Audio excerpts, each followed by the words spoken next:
Georgea Polya. It was a mathematician that, like Richard did with Milton Erickson or Fritz Perls or Moshe Feldenkrais, this mathematician asked himself how other mathematicians arrive to certain solutions. He developed 3 books, and the base of that is very basic. It's how people get to conclusions based in experiences. So, but what Polya discovered or found out is that the more experiences we have, the more we believe in something.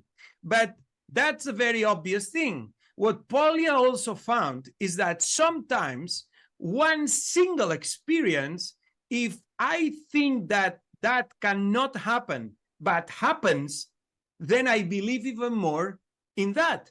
So there are different ways to get to the conclusion of, or to believe more in a belief based in different ways to experience things. Polya patterns, it's a group, a set of patterns that make you, by experiences, learn something. You will know how to give people different examples of different kinds of examples, because the way you build the examples will make what you want the person to believe stronger in that person. We can do that systematically in people. We can feed them with examples so they can make people believe more in certain things. It's a very powerful tool for persuasion, for change in general.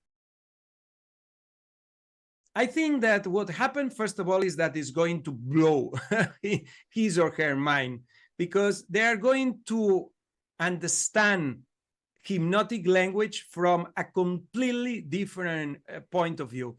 All of us, we learn hypnotic language usually by using the Milton patterns, all the different linguistic patterns. But what Richard does, and I have a lot of his trances doing that, is that he creates a logic structure inside the trance that makes the trance more believable. And it's amazing how he creates these kind of connections and arguments, and how he creates such a believable trance. So what I'm going to teach people is how to use argumentation, logic patterns, Polya patterns, to create a hypnotic language more powerful, but at the same time, they will learn how to use these argumentation patterns anywhere to be a lot more persuasive. So we'll learn that it's not just in terms of trance,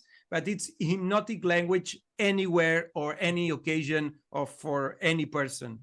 And it's going to be completely different what they experience so far. Now, if there is something moving inside you, if you think, wow, this guy knows things that maybe few people know, just my teachers in Mexico, besides them, I haven't found anyone in the world of NLP or outside of the world of NLP that in a training teaches people how to use logics and informal logic to make things more believable. And this is something that Richard Bandler does in every single class in front of everyone, and just few people realize that he's doing that. One of the things that for sure we're going to do is to build more powerful trances. I also would like to show people how to change beliefs. It would be a good opportunity also to revisit sleight of mouse from the point of view of Polya patterns and logic, and you will see that